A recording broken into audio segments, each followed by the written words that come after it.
Guys, let's play some Gwent. This is what we've been waiting for. It's time, baby. I've done a lot of events. We've done some events together. I've done a lot of events. I don't think I've been more excited to just watch these games than this one right here. And I mean, part of that is just the deck list that people are bringing. Let's take a look at the deck list. What did we tell you guys? 8 different leaders, all 5 factions represented in this first showdown between the number 3 pro rank player of last season and the highest faction achiever in wangid here. So this is great. Ardal is here, Meave is here, Erika's Queen is here, and of course some stuff that we might expect: Bruver, Bran, Morvran, Krakon Crate. Right. But we're going to see, what are these players actually going to get to play? Because we're going to see these bans come in just a moment. And there they are, there they are. So first surprise, I mean, right off the bat, a lot of the players were talking about how they didn't want to really face against Skellige. So we were all talking amongst the casters of, are we even going to get to see a Skellige game? But right off the bat, we are going to get to see a Skellige game. Absolutely. Because Woodland apparently poses a bigger fear to wangid than the Skellige faction. So that right off the bat is really interesting. You know, if only we could get some insight on those bans, if maybe we could see the deck list. Well, we can. Gwent Library, thanks so much. Easy. Now, these lists are ordered alphabetically. However, on the site, you can sort the cards as you would see it in the deck builder by provision. But if you're confused about the ordering of these lists, it is alphabetical. But we're going to talk about a couple of things here. Kams and wangid both saying they are solo preparation players, and we are seeing some very interesting choices here from Kams. Now, what are we seeing in every single one of Kams' decks? Do you see what I see? That's a lot of Geralt Irden. That sure is. Yes, so Geralt Irden is making an appearance in every single deck that Kams is bringing. Now, what does that tell? Where's the insight into that one, McBee? Well, he believes in the card one way or another as a finisher or protection.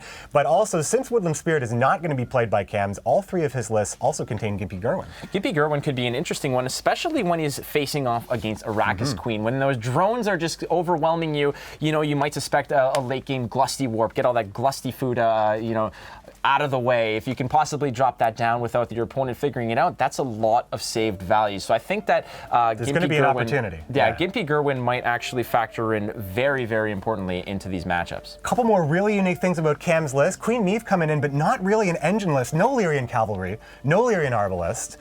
Mostly a boost-based list with double Lyrian Scythemen. Definitely a strategy I have not personally played. What do you know about Northern Realms? You Northern Realms faction ambassador, you. I haven't played this deck before. I haven't seen this deck before, and here it is. Kams, number 3 pro rank player, is bringing it to the tournament, so he believes in it. Which is great. But also Ardal, no tactics. No tactics How about in that? the Ardal list. There's so much to get through in this. There's a lot here. There's a lot to unpack. And you heard him in the interview saying that, you know what, for the provisions and this and that, I think that, he said, I think Ardal's a better leader. The potential's there. Right, so let's just, it's going to shake out and we'll see how it goes. He's going to be playing it. Let's turn it around to wangid's lists. Take a look at what he's bringing to the tournaments. Again, 4 completely different leaders. All right. And definitely a different approach. A lot to digest over here. Ladies and gentlemen, you guys wanted to see it, and there it is. Larry the Archosaur has made it to Gwent Open 8. No, what I want to say is single actually... lonely Archosaur in that. One Archosaur. It's all good. But what I want to get at is that 2 Shoop lists. 2 Shoop lists right there, which may hurt Gimpy Gurwen on Kam's side. However, the Erika's Queen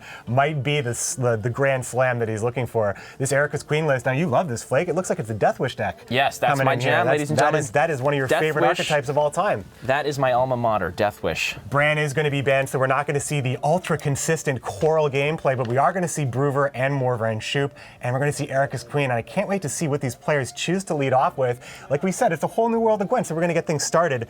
Right, let's see. The players are getting all set up right now. They're going to get ready to get into the game here in the Gwent Tavern. We'll take a peek at them in just a moment. I don't know what to say, man. This is just, it's just... Oh, there it is. There we are. There's and Dandelion. Of course, our returning Dandelion. Dandelion. No Gwent Open. Oh, yes. No Gwent Open is complete without Dandelion. Absolutely. Making sure that we're all on the same page Quick here. pose for the Instagram, my friend. Get her going. As the players are getting locked and loaded to face off over there, again, you can see on the screen right there, Woodland Spirit not going to make an appearance, and Bran also locked out of the action. But that's okay, because there's so much extra spice, so much that a lot of people didn't expect, like Ardal. Again, I cannot stress enough how you're good stuff. Taking the Ardal list without any tactics. And we're just making sure that everything is going to be good here because we do have, we do have, I'm going to wait for the okay, because like I said, we are running with a special client here at the tavern, which will give us a spectator point of view. And again, if this is the first you're hearing about it, this isn't ready for public servers yet. It's working here, it's working great, and it is a work in progress, but we're really happy to have it for the tournament today. And it's, we'll see. I guess we'll see when that's going to be ready for the rest of the world. But I'm going to have a ball right here. This is, like I said, it's my directorial debut. Yeah, you got the captain's chair there, buddy. So you're going to play around a little bit more than I can. You have a good time with it, my friend. The spectator mode is at our disposal here. We can't wait to play around with it and get all the features going. But I just want to talk quickly about these two players. These are two players who, on the grand stage over here, this is the first time that they might meet up. But in general, this isn't something that this is not the first time that they've ever that they've faced off against each other. These two have played each other in the Pro Ladder 38 times, McBee, so they're no strangers to one another. And just want to let you know that, it's a close matchup between the two, even on the Pro Ladder. Of the 38 games, wangid1 has a 21-17 win advantage. So that's actually fairly slim. We saw some really one-sided stuff, but here we go. Ardal leading off here with Kams. We're going to see the mulligans on the split screen, and then we're going to get into the new view. But let's take a look at these opening hands. Here we are, my friends. Welcome home once again. So two Witchers, that's an easy toss away over there. Taking a look at his hand, he's got the Nausicaa Sergeant. You want to look, and he has the Slave Infantry. Wangid not going to take any chances. Happy with the one Witcher here. As Kams is just taking a look, making sure he can check the deck. Another new feature, again, if you're not all familiar with the new stuff here, as we get to see the new tournament layout, beautiful. And we also have, you just see the total scores at the side. We're not seeing the full row scores. And this is me, my friends. That is you. So we're going to see how things get started off here. Ardal leading off, probably going to look to develop an engine in the Nausicaa Sergeant, as we see. Yeah, you can see what the players are highlighting. I'm not going to be too out there with the mouse, but as things get played, I'll be very involved here. This seems like this would be either the Nilfgaardian Knight also makes the choice. You don't want to boost your opponent's side of the board if you can help it. But you do want to maybe develop that engine first of all. So Nausicaa Sergeant hitting the board there in the ranged row, and again, following up, you could have gone with the Nilfgaard Knight there and save yourself the 2-point donation to your opponent. And there's the engine removal right there by the Vride officer, making use of that row-based mechanic of being on the melee row, getting the damage. I love these modal cards, and we're seeing a lot of these coming in the new expansion as well. But Kams taking a hit that, a lot of decks aren't running engines just because they tend to just die. They just get knocked off the board right away. And now Kams has a Nilfgaardian Knight, which would be a great play on the next to start off the next round should he win. But at this point, now that's a card that he probably can't play. Yeah, and a safe play here is dropping the Witchers, thinning the deck out, making a nice push. 12 points on the board. Roach joining the party there on the ranged row again. But just take a look. There's a Lacerate in that hand. I mean, that's an 8 points just right off the mat. So if he keeps committing to that back row, it could mean a nice steal at the end. So that's always something, especially with a leader like Brewer, who likes to line up and do a crap ton of damage. Yeah, Brewer really, really good with the row punishment. We're seeing Lacerate in Wangid's list, actually 2 lists running Lacerate. Wangid tends to be targeting more of wide strategies, whereas it's also possible that you can target tall strategies in this game, big units, removing boosts. Of course, we know Kams is all about that. As he plays his Infiltrator, trying to do a little deck clogging here, and he's going to make sure that sticks around on the board. Now, this is a crucial turn, right? There is a hand limit, so now when you go down to 7 cards, you're saying, if I want to go back into a long round 2, this means that you're going to have to beat this score, and if you don't beat this score, well, maybe I might want to pass and then you go first, and now we're playing old Gwent, I got a card up on you and we're going into a long round. So now that decision, I think at all times, 7 out of 10 cards in hand, the decision is there. Also, 4 out of 10 is another 4 out of 10 cards is another crucial point, because once you don't draw past 7, now you're at the risk of losing a card as well. So a couple of new strategy changes coming in for 2019 Gwent Masters. And it's worth noting that there's no Aileron in this deck in the Brewer list, so there's no threat of those elves coming out, and so not. See, I can check and make an honest man. Look at that, Matt. You make an honest man of me. is. There it is. So you can always, we have that capability. We have the power. So in case, maybe tossing out the neophytes over there to maybe, absorb some damage, keep the elf total low, in case he wants to clog the deck with that Aileron late game. But that's not going to be a threat. The thing is that both players don't know that. Also, one other thing that I could have pointed out as well, the Nilfgaardian Knight, as you can see, it does boost your opponent's board. However, when you're running a card like Leo Bonhart, that actually can be used in your favor sometimes. So you boost something up and then you kill it with Leo. So that option was there as far as the combination of cards in hand, but it looks like he just wanted to get it out of his hand, play it, stay in this round as we're going down to 6 cards. Another melee or ranged card here. Scoia'tael has a lot of good ones. And this is one that's really good to deal with Neckers in the monster matchup. Also good, damaging by 2 is usually somehow good enough. These elves always find bows, and they always tend to annoy their opponents. So on the melee row, doing 2 damage. But like you said, the Nilfgaardian Knight, I mean, with the Leo is a great option, but it's not what you're looking for. But right away, gone. There we go. So Kams does not think there's going to be a better target here for Leo. Leo, once again, being played on the range row, can destroy any Witcher. So that boost did go on to the Leo target after all, because you're not expecting to see a gigantic unit that you can interact with Brewer. The biggest one probably Synthesis, but you can't mess with Synthesis. You can't mess with this. You can't mess with this Synthesis. She's immune. So Leo is going to just go ahead and get that 8 value in a matchup that you're trying to get as much value as possible. Kam's running Erden, Gimpy Gerwin, of course Slave Infantry as well. Big value cards for Nilfgaard. And on a pass over here, there's that lacerate on the back row that puts him over the top. But again, there are some other options for him to just win the round straight away than not having to give away that lacerate. And we're talking about, of course, lacerate here. This is a row punish tool. This is something that, wangid is believing in this as well. And he's already got 10 points on this bronze card already. However, Kams could repair the damage if he wanted to. He could. He could repair the damage in a couple of ways. I mean, usually when you're playing Geralt Irden, it's not as like a nurse. It's not as a healing mechanic. But it could be. You never know. I mean, that's the versatility of the card. You get lacerate on the back row. You get trapped. Easy. Now, Gimpy Gerwin coming down here and taking out the Scoia'tael, the neophytes. The neophytes, yeah. Now, this is a heads-up play by Kam here. Kams is seeing the Panther, and he's like, yeah. I think I know what this is. So I think my chances to play Gimpy are going to run out very fast. So once again, just taking that 8 points, 7 points. Yeah, sometimes you just kind of, you get the clues, right? Cards that you don't typically see in standard Scoia'tael builds, like the Panther. Now, some people, Panther's great. I know that we've had this argument before. It wasn't an argument. You gave me some solid points, my man. Me telling you Panther was good. It was you telling me Panther was good, and me saying, all right, let's just. Well, we're talking about Shoop here, where when you're spreading the bronze, when you're spreading the bronzes thin, you're fine to get a ping that you're probably always going to land for 6 points. And here we go. Blue takes the round. You're seeing that for the first time as Kams wins round 1 with 4 cards in hand here. Now the decision is ultimately to pass or to not pass. With 7 cards, you do take the risk of going down a card if your opponent can keep up.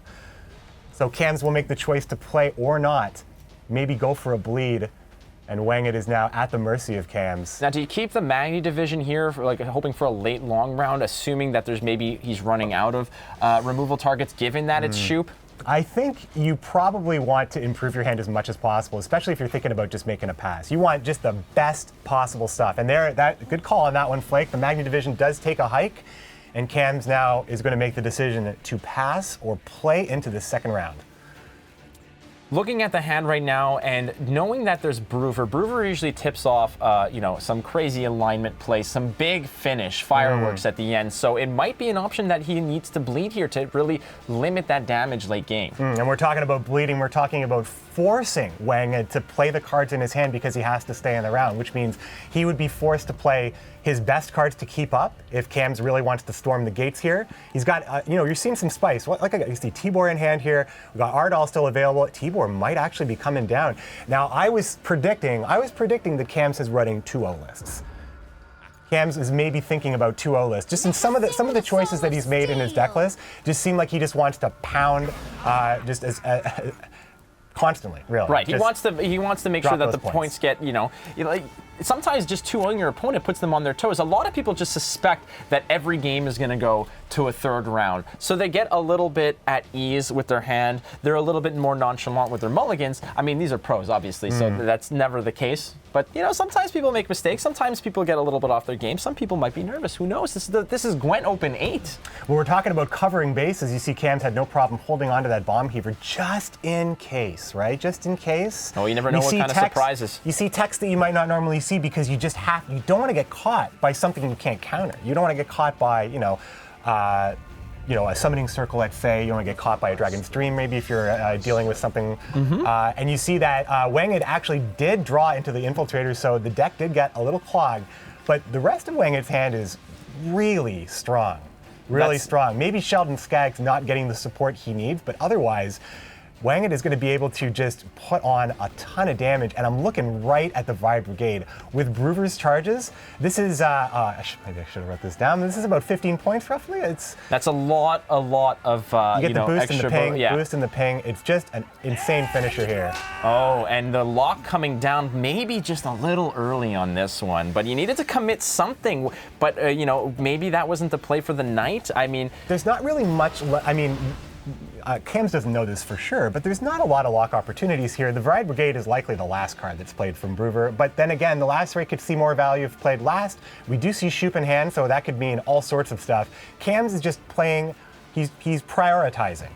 He wants to put as little points, he's expecting Shoop. And Synthesis hitting the board over there on the melee row, and that little green icon, that is immunity, friends. That means no touchy. But the thing about Synthesis is that she can actually remove that immunity from herself, so you can maybe put those points in the bank. She's the bank, baby. You put the boost on, and then it just locks it tight, and you don't have to worry about anything getting targeted. In the monsters matchup, this is huge because literally you have a huge unit, and that means something against monsters.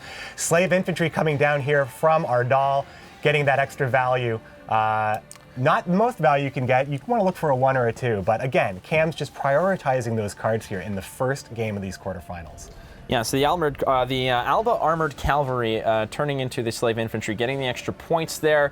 I mean, it was a no effect play when it came down for the Infiltrator. There's the Brigade coming out already. So this is, ultimately when you have a last rate in your hand, you're fine holding on to Brewer, but this represents a huge threat. Oh, absolutely. You can move it with your own Brewer. There's all kinds of options in order to get some extra value off that. So there's some protection possibly coming for that. You could Unicorn to boost it up, however threatening it might be. We see Ox in the hand, so that could be the play coming up over here. Ox, of course, also offering a lock, and if it's paired up with Serret, locking all units, but that doesn't matter for a Shoop deck. Well, also, the Slave Driver is also a very easy solution as well. It's got the 3 damage on there because we do have a locked unit on the board, so he could choose to just eliminate the problem but I think he has to, he's just going to take it. Interesting interaction, didn't proc when it was moved over by Ardal. It says the other row, so not the opposite row. It's true. It is not the other row. It is not the other row. But now that takes that away. That's a huge piece to take. And here comes Tibor. Big boy Tibor removing a lock out of the deck. That is an 8-point play. That's all right. That's like a... I got to check Willem right now. I have to check Willem. Willem is live. There is still Iflin in the deck, so Willem is still pulling Iflin. I just, I had to take that opportunity to show off the new feature. Just got to show off a little, the extra quality we can bring. Sometimes, Dane, when you're dressed like that, you just got to flex, buddy. You just got to flex a little bit. Good thing I have a stretchy shirt on.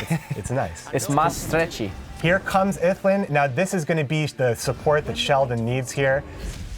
Yep. Sheldon Skaggs is going to come down 14 points on the max, and Tibor definitely allowing a lot of meat to dig into for Sheldon. So that's going to get full value. He's going to take it for sure. When he comes down there, he's just a giant wall to punch. Kams with last say here, but boy, wangid has so many point potential. If he's able to stick the Unicorn or the Carnex, Brewer has the ability to protect those units with the boost. Just move it over a little bit, make sure that it can live. Locking it doesn't stop the problem. And honestly, wangid right now just has a lot of power in his hand. Kam's hand is not bad, but he does have some slower cards. He does have the Bomb Heaver. He does have the Nilfgaardian Knight, but Geralt Erden might help him there. But with wangid caring a little bit more about the opponent's side of the board than his own, Geralt's value may be very limited.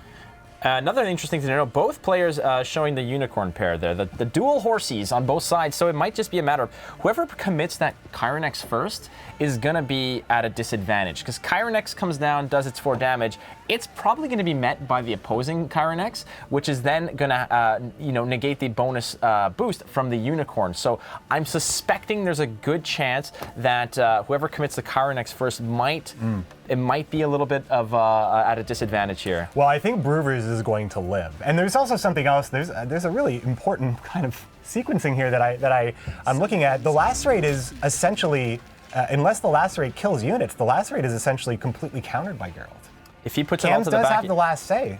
So I'm assuming that he's going to move. Which means that Sheldon also would be countered because we have Tibor here. So actually, the more. Oh, so it's not even offensive Irden that we were all so surprised about. He it just might has be to make sure the defensive. units live so he can bring them back. Right. So let's say if wangid moves the Tibor, the Ox, the slave infantry to the back row, those are going to take another beating. I mean, we're going to lose the slave infantry. We're going to lose the Ox. But all the damage, even the damage that's absorbed by Sheldon Scraggs, if this happens, I mean. Down to 10, they might, that Tibor might go down to 1, only to be restored back to 13. It's completely possible. I mean, I think that Kams believes in this card.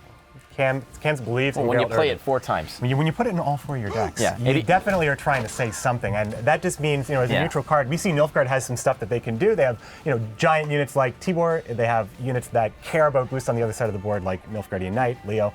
So you have a good reason to include Irden, but I've been playing a lot of Irden myself. It finds value. It tends to be, sometimes it can be a little win more.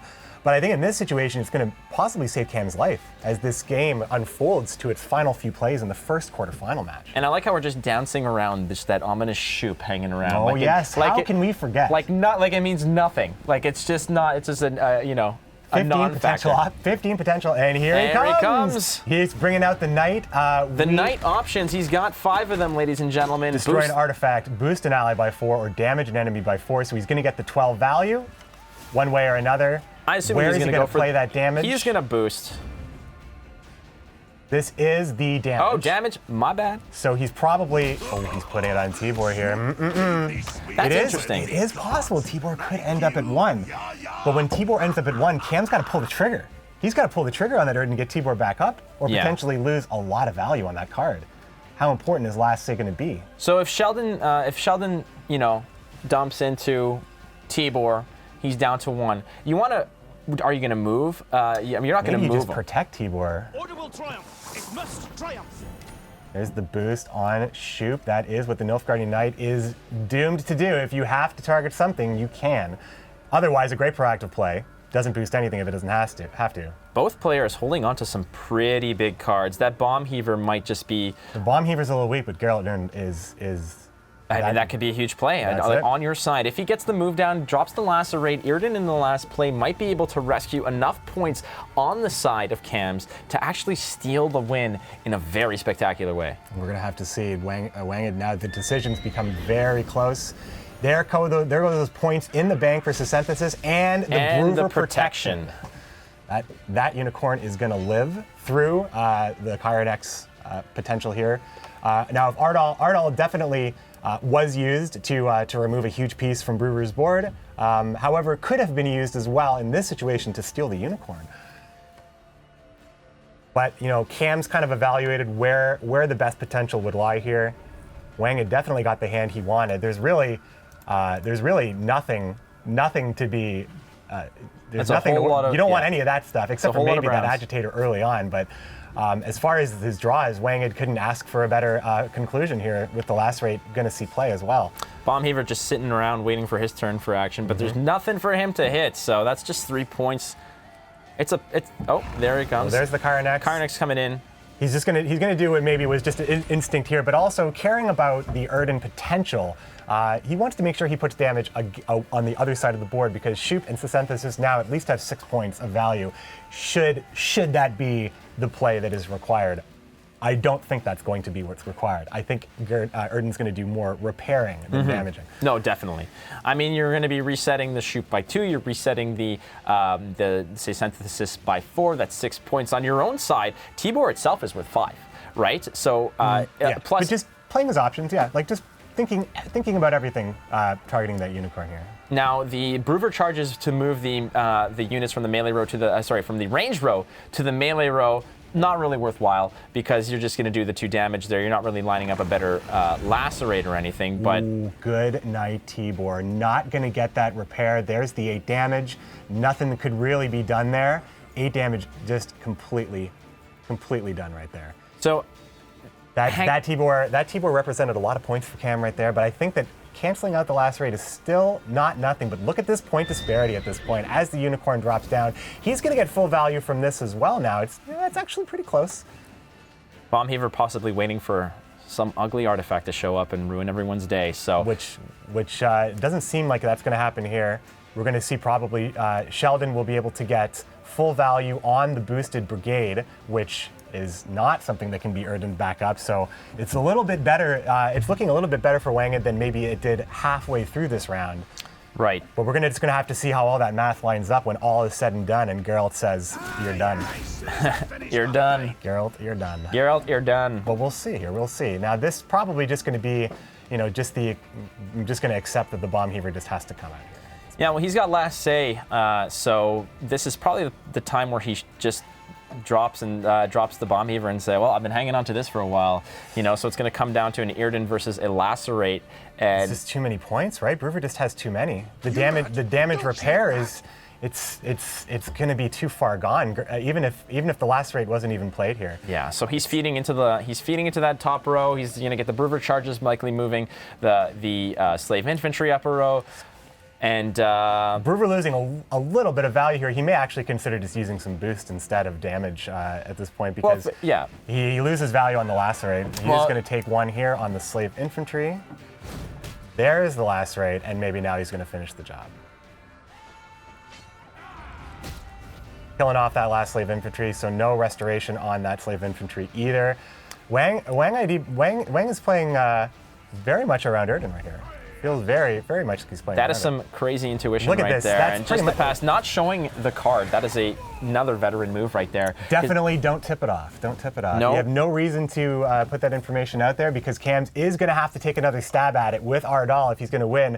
Wang getting the golden crown on Brewer Hoog here, and that's going to be it for Brewer. Shoop does prevail, gets around potentially some huge counters. Yeah, no, that could have gone either way. I think that when he started to really commit to taking down that Tibor, something that could have actually switched the dynamic of the match by having those points gone. For instance, if Tibor was down to 1 point and suddenly you Irden it back, that Irden is worth so many points just off the Tibor alone. That could have really changed the landscape of that game. But some good intuition there to take him down, really crush him, and move forward with the rest of your strategy, which is line up as many dudes as possible and go with the claws, baby. All right, my friends, we're going to be going into game 2 here. We are good to go. So again, we're still fiddling around with the spectator thing, getting all our ducks in a row. It's great for us. It's fun. The players themselves are still in the zone. They've got those headsets on. They're listening to some. What are they listening to? Well, they got a lot of white noise in their ears. They definitely aren't listening to us. So their leaders are locked and loaded. We'll find out very shortly what's going to be up against what. I will say that we may have a small delay as we get this game started here. As again, we are working with a new spectator client here that is being perfected during this tournament. However, there are probably going to be just some. This is the first game that we're playing live with it, and there is a little bit of sequencing that has to be done to make sure that we can give you this beautiful spectator mode. Yeah, there's a few extra levers and pulleys to get in motion here. There's a lot of gears to turn. It's no big deal. So we're figuring it out. It's all good because that match was pretty damn cool to start. That was a good start for sure. I mean, getting a chance to see Ardal be I didn't think he was going to be the first leader that we would see played in GWENT Open. No, and that's not yesterday. And like, what are you thinking when you're Wangid on the other side, seeing Ardal and seeing okay, no tactics. Is this guy trying to get in my head over here? Mm-hmm. So ultimately, Ardal will see him again, possibly. That's no secret for Wangid at this point. That's correct. And I would love to see Arrakis Queen right now. That would be great. I'm definitely looking forward to seeing that list be played right here. Because my friend, if you we are going into the game, my friends. It is time. Well, we're gonna find out. We will find out what the next two matches are between Kams and wangid. Oh, it is Skellige. Two totally different decks coming in here. Croc on Crate taking on Morvan Voorhees, another shoot deck coming in from wangid.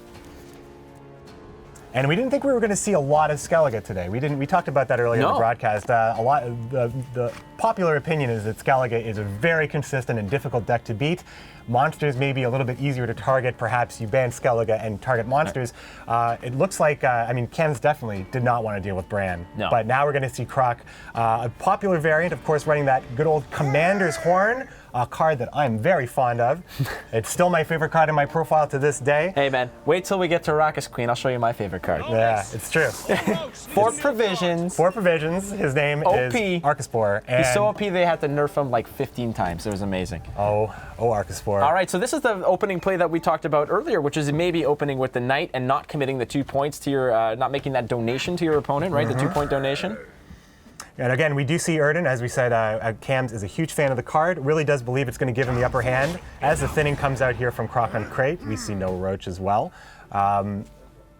There's some info right there. A little bit more artifact protection. Again, Kams just does not want to be caught off guard. So we're starting to see that tech. We're starting to see how those players actually went into the planning phase here. Man, Morvan's hand is quite strong, I would say. He's got the Witchers available to him. He does have Gimpy, which is going to probably matter in this round due to the skirmishers. Traherne, of course, can get some damage done. Now, we actually have that insider information. We know what Traherne... Well, no, we don't. This is not in order. That deck is not in order, so we don't know. But we will be able to see it happen live as it goes down. And there's that Erden again in his hand haunting him. From last round. Still stuck in there from the last game he played. Here comes the Scald, bringing out the Skirmisher first. Drawing into Burn Brand, very important. One of the most important cards for Skellige to be able to thin. 2 cards out of the deck, discard, proc those Skirmishers, get Morkvarg on the board as well. And here comes the Witchers on wangid's side. Yes, but they brought reinforcements. Those Witchers brought Roach to the party. But like you said, again, with that Skirmisher still in hand, Burn Brand has something to discard, which is, adds to the tempo piece over there. But check that out. There's that 7-card tactical advantage, just in case. Just in case this is where you want to draw the line, because you do still have to make those decisions after this play, but you protect yourself, because if you can pass and be ahead, if that's the option you want, you can't play any orders, you can't play any effects, no leader abilities without also playing and committing another card. Just one of the many changes in 2019. So in this case, using tactical advantage now means that he can just pass if he wants to stay ahead. If that's the option, forcing Croc to then go into round 2 down a card, perhaps. Always a potential option at this point in the game with 7 cards in hand. So they're both locked at 7 cards, but with 5 points down. And there's the pass. And there's the pass, like you were mentioning over there. So not many points needed to take this one, so no big deal. And again, Commander's Horn there was a threat. He was lining up that front row to perhaps play some catch-up with that Commander's Horn. Do you suspect that Commander's Horn is going to be coming into this one to steal that round, perhaps? I mean, it's really interesting. Commander's Horn is just, it's one of the strongest cards in the game. 15 points, very easy to set up for Skellige. They put tons of bodies on the board through Skirmishers, Morkvarg, all the thinning, Witchers in this case as well. But now Kams he knows what's going to be happening here. He wants to take the round, of course, because that's always favorable. But then the decision, how things go, you want to make sure if you can get the advantage if you can. In this pass right here, wangid is saying, I'm not playing anything of strong commitment. I'm playing my thinning. I'm playing my Nilfgaardian Knight, my pikeman, whatever.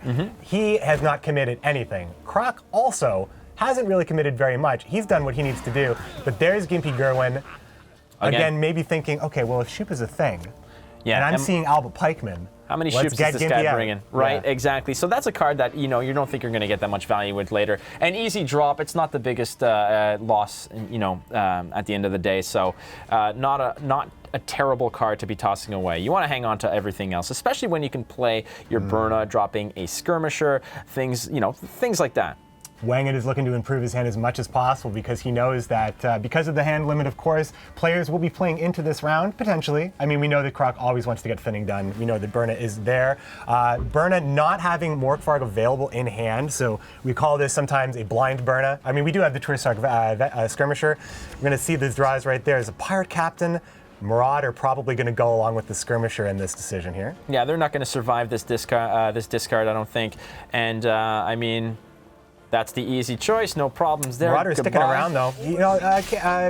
Kams does have Kams does have second play in round 3, so holding on to that Marauder does mean that he's preparing for a pretty strong start at least, because this needs nothing on your side of the board to really make it work, as Wangid continues to not really make the huge commitment cards quite yet. But he will have to push. Now, he does have a Syrah, which is a big one. That's a great card right there. And, along with the Bear and the Leader ability, making short work of the Magni division. And I just want to take note, I mean, Ox and Serret in the hand. Those are two good cards that pair up real nice. He will be able to lock the second Bear should he decide to do something like that. He also can lock the deploy effect of a secondary card that it won't deploy when played from hand, because Ox is able to lock all copies of that card everywhere. So you can kind of proactively go ahead and lock the other Bear if you want to with the Ox, but would you be big find? There's Traherne. He's going to be moving the Karnax right to the graveyard here for Croc on Crate, so that's a pretty big piece right there. That's an easy piece. And now the decision here, Croc, do you pass or play? Do you dig deeper with Commander's Horn in your hand? Do you go for a 2-0 potentially? These cards could be a little bit better, definitely. So Wangid is going to commit one final card here, but he does have to commit a 6, so he can't just drop that Infiltrator. He needs to commit 6 points. Slave Infantry does get him there, probably the next worst card in the hand when you have this kind of potential. But again, I just have to check Willem. He does have Shoop and Letho being pulled here. Letho gets some massive value if that's the pull from Willem later on, because Absolutely. both Witchers are in the hand here of Wangid. I don't think that the... He's going to use Morvar in charge instead to secure this. I mean, the Slave Infantry, I said second worst card. Slave Infantry gets you a lot of points sometimes. So we're tied up, going to round 3. 2 charges left on the Morvran. There is the Infiltrator. Not the draws you want to see as Croc on Crate. He wants to get rid of a lot more than just 2 of these cards. I am very, very sure. Let's take a look at Kams. I mean, Herald is the only thing really that would be worth going for at this point. Morkvok making an appearance. As you can see, I mean, I was looking on my screen with Kams, since on the mulligan screen, this is completely the player's point of view there, but he did take a look as well. Herald is the only gold card, or the only card that's worth making a trade for, so it looks like this is just going to be it for Kams. He won't find Herald, which makes his Commander's Horn a little bit worse, you could say. But he has the Oh man, Wangid's hand is so good. There's the luxury of a long round, setting up bodies on the board for quite a long period of time over here. So there's going to be an option to actually establish 5 guys in a row to get the horn benefits. There's that Marauder lead off there, making sure you get the full 6 value. Doesn't hurt your board at all. Villain will pull Shoop. It is not a unit, can pull a random gold card, but the only gold card left in the deck is Shoop. Easy tutor, no problem.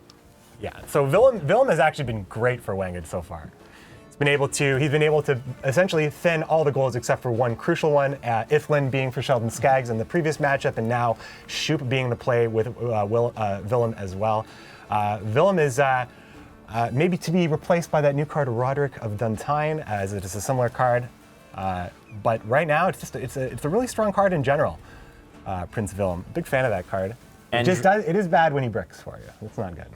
Drawing into that Letho looks real nice right now, and just playing it straight away, that's fine. I mean, I don't know what else he's suspecting that he's going to be locking. The damage is okay. Yeah. The removal factor, knowing that the other unicorn is gone, and that saving the damage necessary, he still does have the assassination in his hand for some spot removal. And here comes the Hame Scald, which is going to bring out Morkvarg as well. So that's trying to build up the row here for Commander's Horn. But I have a feeling that all of these pings, any source of damage that Morvran would be able to do here is going to be about limiting Commander's Horn, because Croc and Crate, no stranger to Commander's Horn, and he knows that Herald is not in his hand now. That information that Morvran just got is quite huge. So it's not just a matter of not having the ability to use Herald's ability, but now those are 3 skulls on the board that could have lined up real nice to complete a Commander's Horn. And of course, the boost here from Morvran, limiting the Death Wish, 2 Pirate Captains in hand here. Ulfedin won't get much better value than this against Nilfgaard. You'll take the 6. There's the Bloodthirst activated. Is Wangid going to do something? Maybe use the Slave Infantry on Letho just to keep those red numbers at a minimum. And there it is. Having the Morvan charge as well could go ahead and take you out of that bloodlust range of having 2 of them on there. So he's hanging on to that. And he might go and spread the damage around. There you go. Everybody gets a kiss. Nice. This is now, it's going to be much, much harder to stop the Bloodthirst at this point. I mean, it's possible. I mean, also Donar as well, the big pirate captain, really. Always looking to get value here as much as possible. And Wangid is just trying his best to stop it. Still has a boost in hand. Here comes Willem. And Shoop And once here again. we go, Shoop Hunter this time. We're gonna get a chance to see those options. We have random row effect, random card from deck, and that last one, he's gonna go ahead for the random row. Didn't get to see that last choice. Well, we'll see how this goes. That is a Ragnarok. great Whoa, pick. you could do worse, my friends. Come on, The easy. It's rain- Shoop. It's always the best option. The Rain of Fire is going to land. This may actually do okay for Geralt Erden. Now, you know, he was already row stacking. Well, there's no removal from the deck. I mean, here's the thing. Irden, again, can come in and rescue the day. It's not going to do so much. It's not going to do a lot, I don't think. You're talking about the Ragnarok? I'm talking about the Erden. The Ragnarok's going to be just fine, I think. Early enough in the round here, he's going to get at least 12 points from this Ragnarok. Well, let's say he stacks the front row, and I mean, it's going to hit the top dog every single time, so there's going to be a nice tapering of damage. Irden comes in, rescues all those points. Next turn, perhaps you horn the top row. It's an option, but with the dual unicorns, Serret, Ox, I mean, there's a lot of great removal boost. There's so much point potential right now. And it's not often that you have the best Gimpy Gerwin going into round 3, but does Wangid not have that? Look, I mean, his hand is absolutely stacked. He's got Ragnarok burning on the row. He's got a handful of gold, cards that care about each other. They're all still there. He hasn't invested some of the biggest cards, and he's actually going to get a 9-point Gimpy potentially. Which is fantastic. All he has to do is he's just got to hang on to it, right? He's got to know that, maybe could it be that he's going to just drop in with the Chironex? But where are you going with the Chironex? You want to make sure that there's enough points on that Ragnarok row to get value off. There's just too much here. Oh, there is. Well, you have to make the decision, right? Right. Look at the cards that Wangid has in his hand. They're just too good when you compare it to Yimpy. So he is going to potentially lose it. But like you just said, there's only so many points on Cam's board at this point. So Cam's is trying to get value out of Horn. Units are dying left and right, burning up in the apocalypse. Not looking good for Cams. So you're not getting full value off of Serret. You're not getting full value off of Chironex. And there it is saying, hey, I had another one. Yeah, I had another one. Qualifying that Bloodthirst there for Donar to make sure, again, but it's kind of the same problem here. I mean, there's only so many points here. But here come some of those points here. Boosting on a damaged unit, just another reminder, Herald Houndsnout. Boy, Cams would have liked to see that in the hand. For a deck as consistent as Croc, it is pretty rough when you don't get your combo pieces. That's right, and I mean, right now it's looking like the Unicorn coming in, gonna go put some points in the back row, which are not gonna get touched by the Ragnarok. I mean, the only way that he's gonna be playing Irden here is on the front row of his own row. Again, another defensive Irden. Well, it's actually gonna do a lot more for him in this game than the last one, and of course, putting the boost on Villa means that he won't be Irdening off his own boost. But now we're coming down to the heavy hitting cards here. These are the final blows here for Wangid, as he has double Witchers again. Ox isn't going to see a lot of application, but of course, getting that extra 5 damage and just removing those units. Next tick, removing another unit. Commander's Horn is starting to get worse and worse. Erden is kind of in the same boat here. Erden needs to knock off a boost, but it gains back on Asira. I mean, it's not looking good. Like I said. Did we not see the Traherne get rid of the Chironex early in round 1? Yes, we did. So it seems that even with the thinning he gave him some thinning, and he still didn't find his combo piece. It seems odd that the Serret would lose a point against onto the Unicorn that way without. It's true. He's just trying to limit that Commander's Horn, I think. No, that's absolutely definitely a significant consideration for sure. Now, I think if Wangid really wants to just commit to that Commander's Horn problem solving, Chironex comes down. But he does get that extra damage, right? So he can choose to hit Vilm if he wants that value, or you are denying 7 points if you hit Donar here. But you're also potentially denying an Erden comeback, and there it is. Oh yeah, he's feeling it. He's sniffing out that Commander's Horn. He knows it's out there, but again, this is looking bleak. Rolling that Ragnarok on that front row, suspecting that there might be a Commander's Horn in the back pocket, like just limiting that row. Usually, if you want to let those points live in that row, but no, he's suspects the commander's horn. Yeah, it's just he knows that there is a potential big point play being lined up, and he's really limiting the option of getting it played. Yeah, I think the play might actually be the escape button at this point, because once again, hold back. I mean, he might just do the math. There it is. There's the pass. Good call, McBeans. The essential concede. At this point, Cam's just trying to keep a couple of things close to his chest. Erden being his biggest piece, he's never given it to wangid. He's never given it to wangid. He's saying, it's not going to see it. Right. Gonna keep you guessing, and maybe Erden's going to come through for me. Cam's now 2 golden crowns for wangid, going for the killing blow here, and he's going to do it with Erica's Queen, if he's going to do it at all. But a tall order for Cams. He's going to have to pull the reverse sweep if he's going to have any chance here. I want to see that Meave list, Cams.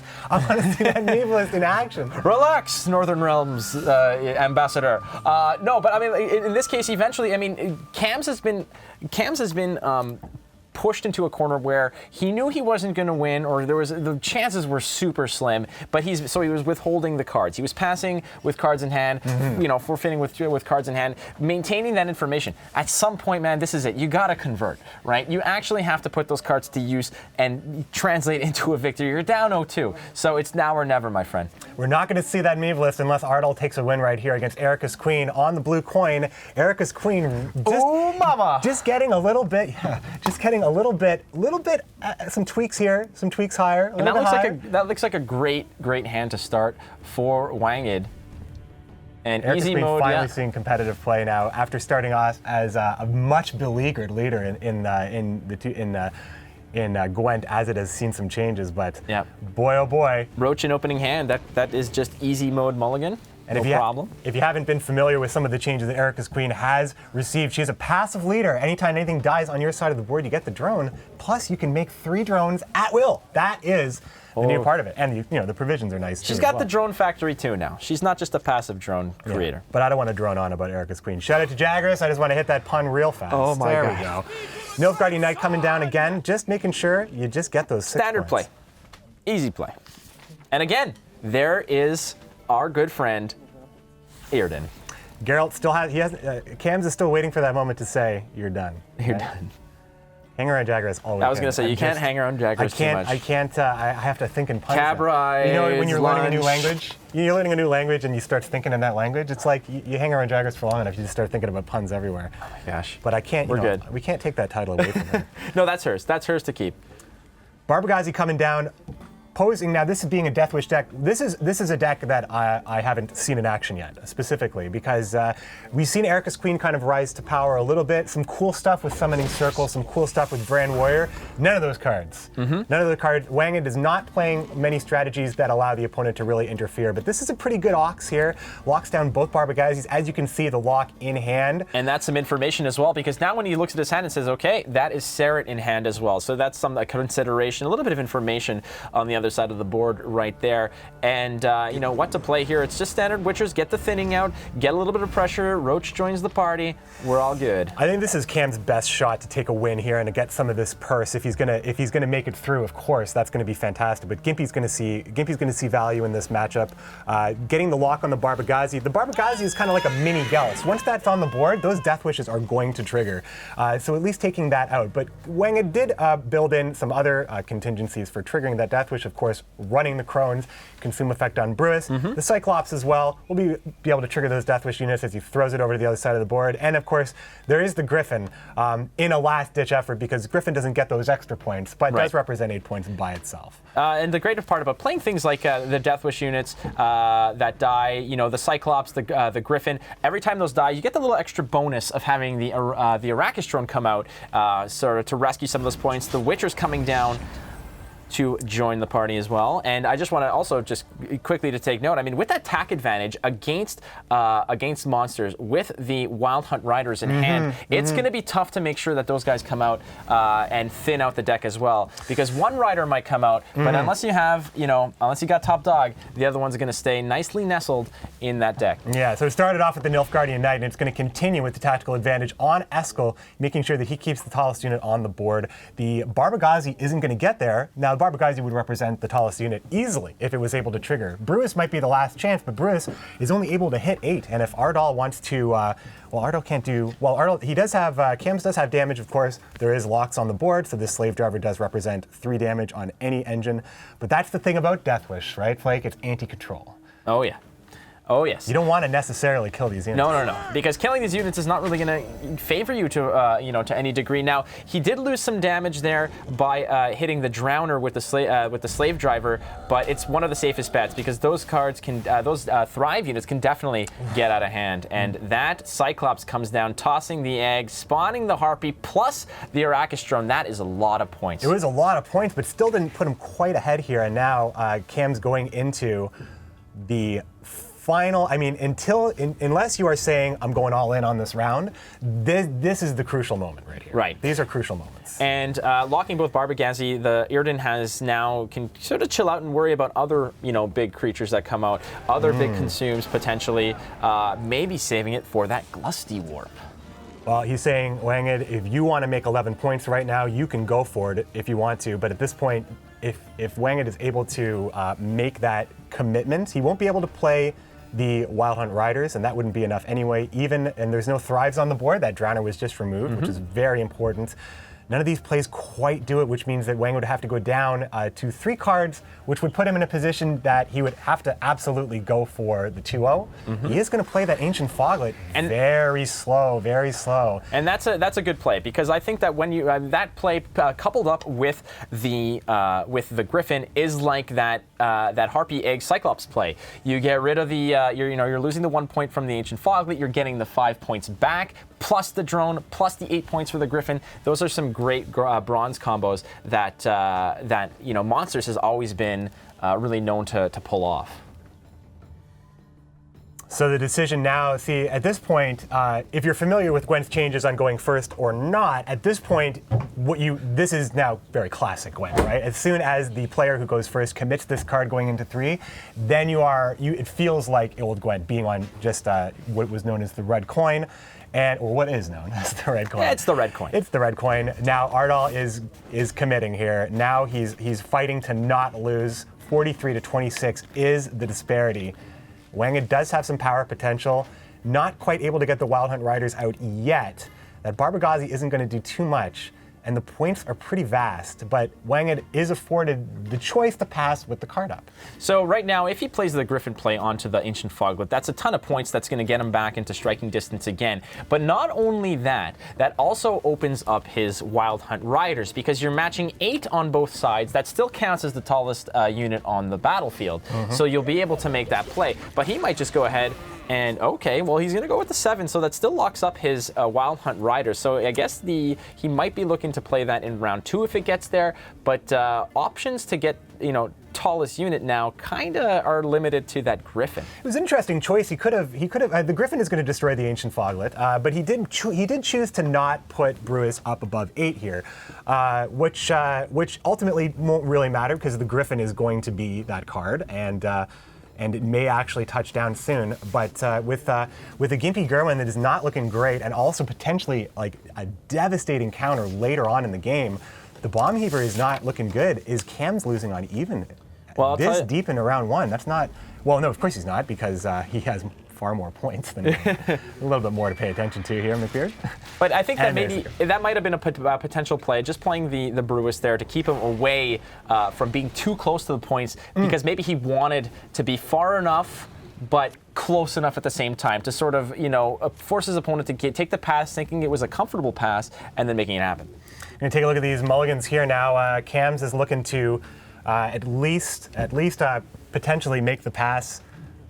Or sorry, Wangid may be potentially making the pass, but he could also go for the push. We do see a lot of Glusty food, but no Glusty. That's the problem there, because with the Germain, with the Germain spawning the 2 cows on both sides, that's a lot of. Those are 4 1-point units that Glusty Warp just devours. But of course, that's also 4 1-point units that Gimpy devours. Oh, Gimpy, and he's going to get first say as soon as those hit the board. I think that he knows he'll see what's up. But Gimpy also gets value on Wild Hunt Rider, so it's going to be interesting to see when Gimpy gets committed here, because Wangid could decide to lead off with Rider and actually push, but I don't think this is the pushing hand. I think he needs Glusty a little bit too bad. Oh, take the words out of my mouth. he is pushing. The riders are coming down. Now Gimpy is available. However, Kams knows the potential that Gimpy has in this matchup. Absolutely. Not since. In none of the games has Gimpy really done a lot of work for Cam Erden either. Now it's worth noting that there are no Vran warriors in this list. No Vran warriors in this list. So Machine Gun Vran's not going to make an appearance over here. So perhaps it might have been an option where he was holding onto the Gimpy Gerwin just to get rid of the Vrans. But that is something to take note of over there. Look at this. wangid actually gets out of it here. The Tibor touches down and pulls out the. It was the Cyclops there, which allowed Hey, my boy. to die. And there's the Arcaspore, but no Glusty. No Glusty. Don't worry. He's going to be a hero. We're going to mulligan away Larry, and he's going to pull up his friend. There's the lock. Oh, now he has the Arcaspore and the locked Barbagazi and the Ericus Nest with no Glusty Warp. This is not a very strong hand here for wangid, but one mulligan could change everything. He'd probably just at least get. The locked unit.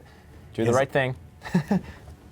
He's going to go ahead and keep the locked Barbagazi, not find Glusty He found Warp. both Brewesses. Now, here's an option that, the fact that you didn't find Glusty Warp is not necessarily a death sentence because at the same time, Kams has the good hand this time. He's keeping that Bomb Heaver, but maybe suspecting the summoning circle because he wants that Vran to come out, but we'll see. We'll see here, but yeah, we just saw wangid just took a look at his deck, but we'll take another look. It was almost perfect, but you could say the Infiltrator did his job because he was in the hand. The Infiltrator was in wangid's hand. He had to mulligan it away. He mulliganed into the locked Barbagazi, also had the Arcaspore and the Arrakis Nest. I think that Infiltrator's 3 for 3, frankly, for coming into the hand on round 3. That is just... That's what efficiency does for you. You thin the deck, you find cards. You don't always find the cards you want, but... And then he shows up. Hello, there my man Larry coming down, slamming 2 solid, thunderous points. I'm actually happy. If you guys don't know, this is a long-standing kind of joke with Flake. I didn't think we were joke. It's no joke, of course. I didn't think we'd be casting Arcaspore. So if that's the last time you ever get to cast Arcaspore, at least there was a first. There was a first and a possible last time. Big 9-point play from Messira, something we've become very, very familiar with Nilfgaard. Just one of the strongest cards right out the gate, as we saw some changes in Gwent, and wangid is just playing the low priority cards. Yeah. Supercharged Crones in hand. Griffin does have food with perhaps one of these cows, or proccing the Death Wish on the Arcaspore. And Manticore Venom, we don't see this very often. Control was in the mind for wangid. Always, he's interested in stopping those wide strategies, making sure that he can remove as many things as possible. This feels very countering to Commander's Horn specifically. Yes, and Cam's having that Bomb Heaver in hand right now, again, playing the safe, taking the safe route of, wondering, this is a Glusty deck, which a lot of Glusty decks these days, what they do is they play the summoning circle so they can get out the Vran and, the Glusty out for absolute just devastation. Fireworks is what I like to call it. It's really not even a hard number because depending on what the Vran destroys, it just procs the Vran more. And of course you can create the 3 drones at the same time. And here comes Germain. And this is the decision. Is this the Glusty, is this the Gimpy Gerwin play? Absolutely has to be. Yes. Absolutely has Vegans to be. Look away. This could get scary. We're going to see a lot of stake on the board, I think, after this play. There's still some options over there. The Venom looks pretty. It's gonna connect. The two Crones are still worth significant amount of points. Yeah, they're charging up still. And let's just be honest there. So the Griffin is gonna probably trade with the Arcaspore. So that's 10 damage over. That's gonna be worth 10 points plus the drone. That's a significant piece as well. So he's going to go ahead and not actually go. Kams, without having last say, he's not going to be able to stop the army of Ericus drones that could potentially be coming out if Kams is expecting. If you're putting wangid on his best card, you're putting him on Glusty Warp. So you know that there will be a lot of drones to kill potentially. But as soon as that Griffin, at this point the sequencing is. So it seems like Delia's choice at this point. Now, he's just looking to get those points. Keep in mind, there's still the Ardle charge. There is still the Ardle charge. So he could actually be thinking that maybe there is a Vran or something coming out, something that's 3 points for him to just go ahead and steal. This probably could be an option where he steals the Arcaspore once he suspects that maybe he doesn't have the Glusty, maybe he doesn't have the Vran, maybe that's not the combo that he's looking for. And the Vran, yeah, I'm wondering he's waiting for, he's expecting. He's not expecting. Well, at this point, he played Bomb Heaver when Summoning Circle was no longer a threat, right? 4 cards in, Summoning Circle wouldn't have enough time to charge up. No tooltip for it at the moment, but this is a card that pulls a card out of your deck and doesn't actually count as playing a card. So you get some crazy combo potential. Very counterable, though. I think Kams is finally seeing the writing on the wall, thinking that his gimpy GWENT is most likely best connected with those cows, and the donation of 4 points over there is gonna, make that GWENT only just a little bit better. GWENT on 4 1-point cows is all cool and good and all, but here... Getting the extra points there. There goes that Manticore Venom. And check it out. We're all square, baby. 19 to 19. Erden being able to at least heal up Asira or knock off the boost on the cow. The other option is committing Gimpy on the cows. Kams is rightfully worried, but I think that with the foresight, you could make the argument that Gimpy would be, this is the play here. But I mean, there is Ardal as well. It's do or die for Kams right now. He has to figure out where these pieces are going to fit. He wouldn't be able to play Erden. Great Gimpy, finally getting a Gimpy worth writing home about. Now that was a good play. There's still the 3 Arrakis drones are just chilling out, waiting to be released. But yeah, it's looking like they're not going to do much. Yeah, and the leaders are just kind of saying, all right, this is my end game value. This is my kind of extra card that you can kind of value these leaders at. So both players just holding on to it. Both it represents much more for Ardal here. Going to be able to get at least 4 points. And well, I think I guess it would top out at 4 points. With both Barbagazi gone, with the Brewis gone for the consume, with both Cyclopses out of the way. Where else? How else are you going to proc that Arcaspore, right? And he's going to get that extra value taken away this Death Wish. Well, that's what I'm saying. He probably is thinking that maybe in his head he's got to start counting the ways that he can get rid of that card or to consume that unit. And there's Erden once again. He does get positive points here. He does lose the buff on Roach, but really there's just not enough options. And he took it. Yeah, that's my Arcaspore now. So with the 3 points coming from the drone. The 3 points from the drone and the Griffin actually is going to push Wangid into a 3-0 situation by 1 point. Wangid is going to take this one, taking all $1,000 of the prize purse.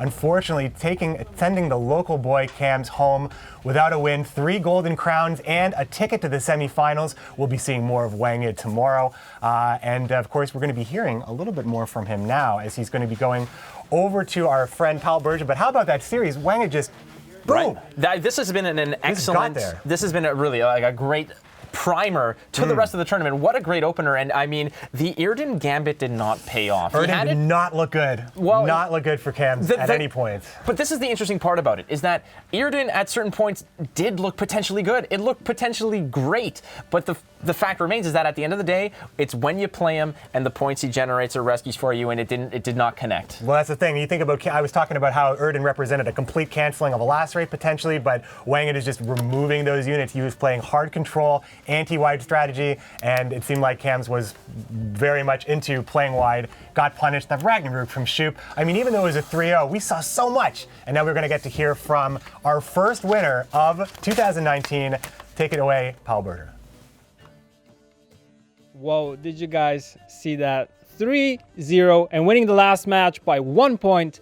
Wangid, how do you feel? Of course, we have a translator, so I'll be going to the translator, then we'll be going to Wangid, and then to the translator, and then back to me. Easy.